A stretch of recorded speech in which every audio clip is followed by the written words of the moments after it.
और अगर मेरे जैसे व्यक्ति को लोकसभा में आने का बाबा साहब के आशीर्वाद से मौका मिलेगा तो ये सब बातों को लोकसभा में मजबूती के साथ उठाया जाएगा और समाज को न्याय दिलाने की हर संभव कोशिश। देखिए, शिक्षा एकमात्र ऐसा साधन है जो मैं कहूंगा कि इस देश के कोई भी, चाहे अनुसूचित जाति का व्यक्ति है, चाहे जनजाति का है, चाहे वो ओबीसी का है, चाहे माइनॉरिटी का है, चाहे गरीब जनरल कैटेगरी का व्यक्ति है, हर बच्चे को एजुकेशन जरूर मिलनी चाहिए। अगर शिक्षा मिलती है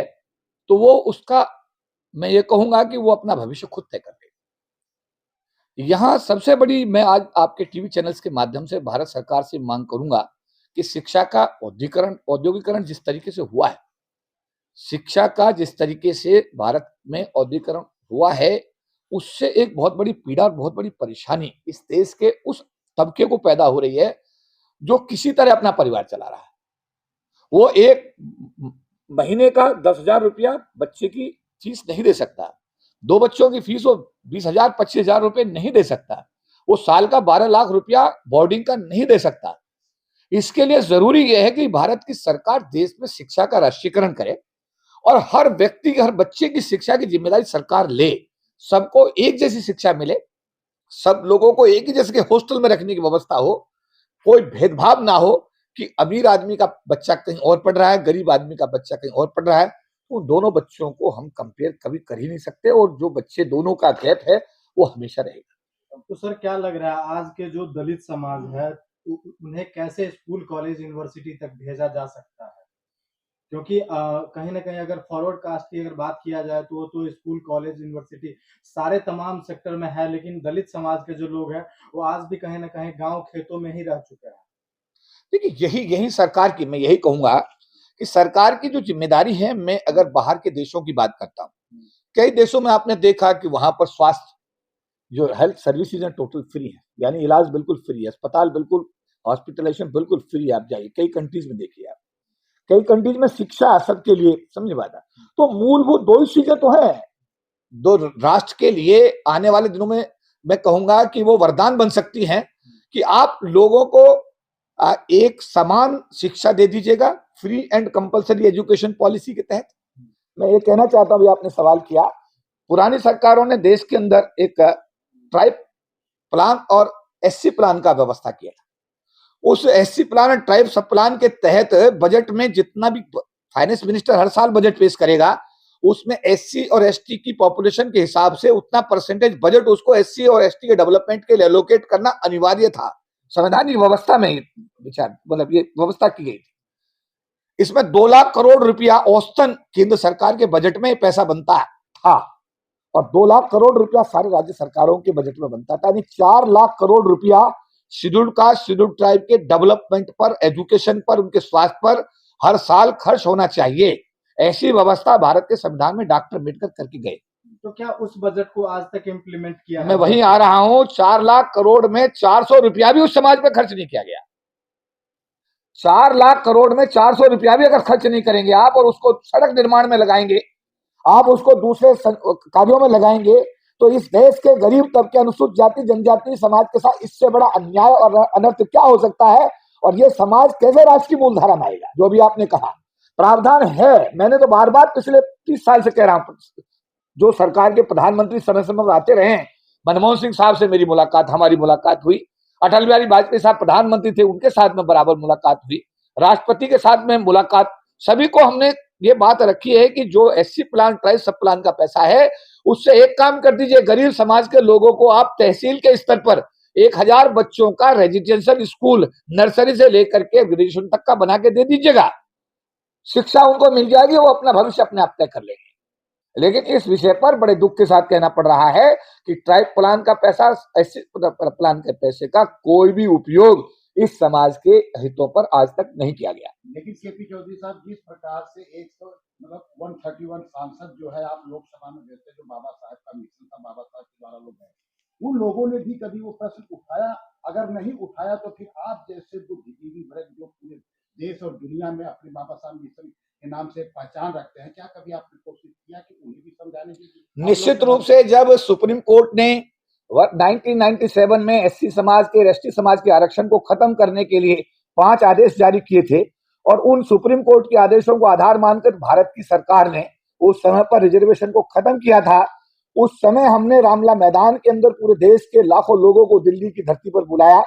और सभी सांसदों को हमने मेरिडियन होटल के अंदर बुलाया और बुलाकर उनसे कहा कि आप हमारे समाज की आवाज को लोकसभा में उठाइए। अगर आप नहीं उठाएंगे तो हम आपके लोकसभा क्षेत्र में जा करके और ऐसा टेम्पू लगा करके आपके पूरे क्षेत्र में आपके बारे में कहेंगे कि आपके 25% की आरक्षण जो डॉक्टर अम्बेडकर ने दिया उससे आप लोकसभा के एमपी तो बन गए, लेकिन आपने बाबा साहब अम्बेडकर के आरक्षण को बचाने के लिए कोई आवाज नहीं उठाई। उसका नतीजा ये हुआ कि भारत की संसद को 3 दिन तक बंद किया गया सांसदों के द्वारा। तत्कालीन प्रधानमंत्री अटल बिहारी वाजपेयी तक को बोलने का मौका संसद में नहीं मिला। सरकार बैकफुट पे आई। संविधान में 3 संशोधन हुए, 81, 82 और 85। तब जाकर के इस गरीब समाज के आरक्षण को बचाने में हम सब लोग, हमारा समाज कामयाब हुआ। सर, एक सवाल है, जिस तरह से आपने देश दुनिया के अंदर अपना लोहा मनवाया और समाज की बातें संदेश पहुंचाया, अगर आपको इसी तरीके से राजनीति में हिस्सेदारी मिल जाती है, आप पार्लियामेंट मेंबर बन जाते हैं, तो इसी तरीके से आप पार्लियामेंट में जाके मोनी बाबा बन के तो नहीं बैठेंगे? देखिए, मैं सरकार की नौकरी में रहा करीब 37 साल और सरकार की नौकरी के कुछ कायदे और कानून होते हैं, नियम दायरे होते हैं। एक सरकार का अधिकारी सरकार के कायदे कानून से बंधा होता है और उसके लिए एक आंदोलन करना एक बहुत बड़ी चुनौती होती है।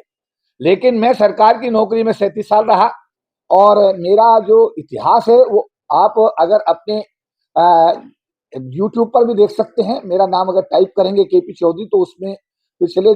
37 साल में जो भी कार्यशैली रही है, हमने सरकार की नौकरी में रहते हुए लाखों लोगों को रामला मैदान में बुलाया। एक बार नहीं,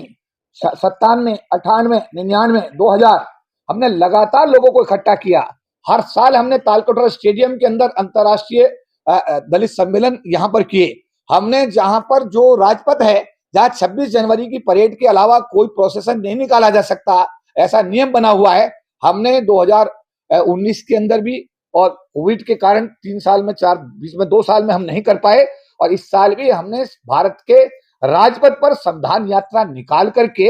ये सिद्ध किया कि हम अपने बाबा साहब के मिशन के प्रति समर्पित हैं और समर्पित रहेंगे। सरकार की नौकरी में हमें 10-10 महीने का सस्पेंशन इसलिए किया गया कि हमने डॉक्टर अम्बेडकर अमर रहे के नारे लगाए, डॉक्टर अम्बेडकर की हमने बात की, डॉक्टर अम्बेडकर के मिशन को हमने आगे ले जाने का काम किया। इसके एवज में हमको सरकार की नौकरी में 10-10 महीने का सस्पेंशन भी झेलना पड़ा। एक सवाल है, जैसे आपने कहा कि रिजर्वेशन के लिए जब जरूरत पड़ा तो लोगों रोड पे इकट्ठा होकर के उतरे, लेकिन उसके बाद जिस तरह से भारत सरकार की जो नई पॉलिसी आई है तमाम चीजों को प्राइवेटाइज करना, तो क्या ऐसा नहीं लग रहा है जो एक इससे आरक्षण खत्म करके और तमाम लोगों को बढ़ावा दिया जा रहा है और लोगों में ये भी मैसेज दिया जा रहा है कि आरक्षण आपको अभी मिल रहा है, लेकिन मिल तो कुछ भी नहीं रहा है? देखिए, मैं आपको यहाँ स्पष्ट करना चाहूंगा, 40 लाख लोग 2 जुलाई 1997 को जब भारत की सरकार ने पोस्ट बेस्ड रोस्टर लागू किया था, वैकेंसी बेस्ड रोस्टर को वापस किया था, उस समय भारत सरकार के रोल पर 40 लाख लोग सरकार की नौकरी में थे। आज 6 लाख के आसपास की संख्या SC ST की बची है। 34 लाख लोग सरकार की नौकरी से बाहर हो चुके हैं और इससे बड़ा दुर्भाग्य है, इन लोगों के पास ना खेती है,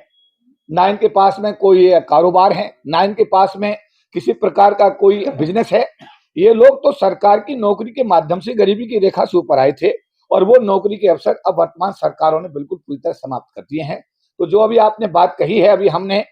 25 नवंबर को संविधान दिवस मनाया, भारत के पूर्व राष्ट्रपति रामनाथ कोविंद को मुख्य अतिथि के रूप में आमंत्रित किया और ये सभी मुद्दे जो आपने कहे हैं उस सारे मुद्दों पर एक 15 सूत्रीय मांग हमने पूर्व राष्ट्रपति जी को दिया और उन्होंने पूरे देश के सामने कमिट किया कि इस मांग पत्र को मैं प्रधानमंत्री नरेंद्र मोदी तक पहुंचा करके अपनी जिम्मेदारी का निर्वहन करूंगा। एक सवाल ले लीजिए, इकोनॉमी वीकर सेक्शन, जिन्होंने दिलीप मंडल साहब ने इकोनॉमी वीकर सेक्शन के लिए लड़ाई भी लड़ी है, तो ये सवर्णों का जो इकोनॉमी वीकर सेक्शन दिया गया है, इस पे आपका क्या राय है सर? देखिए, गरीब गरीब है चाहे कोई भी है।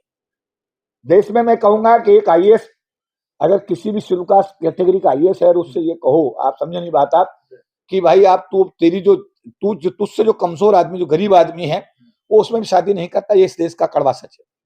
गरीब गरीब है, अमीर अमीर है। एक तो जातिगत आधार पर भेदभाव तो इस देश में है ही, लेकिन अमीर और गरीब का भेदभाव भी इस देश के अंदर व्यापक स्तर पर है। तो सर क्या लग रहा है आपको, आर्थिक आधार पर इकोनॉमी वीकर सेक्शन को लाना चाहिए, क्योंकि संविधान ने जो दिशा निर्देश दिया है वो तो कहीं ना कहीं जाति इस देश के हर गरीब तबके के आदमी को, कमजोर तबके के आदमी को उठाने की सरकार की जिम्मेदारी बनती है। और मैं कहना चाहूंगा कि अगर मेरे जैसे व्यक्ति को बाबा साहब अम्बेडकर का आशीर्वाद मिला और मुझे लोकसभा में जाने का अवसर मिला, तो मैं इस टीवी चैनल्स के माध्यम से कहना चाहता हूं देशवासियों को कि किसी 131 सांसदों ने अपनी जिम्मेदारी निभाई या नहीं निभाई। केपी चौधरी ने 37 साल की सरकार की नौकरी में रहते हुए, सस्पेंड होते हुए हमेशा समाज की आवाज को उठाया, अंतरराष्ट्रीय दलित सम्मेलन किए, 2 बार यूनाइटेड नेशंस को एड्रेस किया, 1 बार ब्रिटिश पार्लियामेंट को एड्रेस किया, 1 बार कनाडा पार्लियामेंट को एड्रेस किया। पूरे वर्ल्ड में जाकर के बाबा साहब के मिशन की आवाज को सरकार की नौकरी में रहते हुए उठाया है। और अगर मेरे जैसे व्यक्ति को लोकसभा में आने का बाबा साहब के आशीर्वाद से मौका मिलेगा तो ये सब बातों को लोकसभा में मजबूती के साथ उठाया जाएगा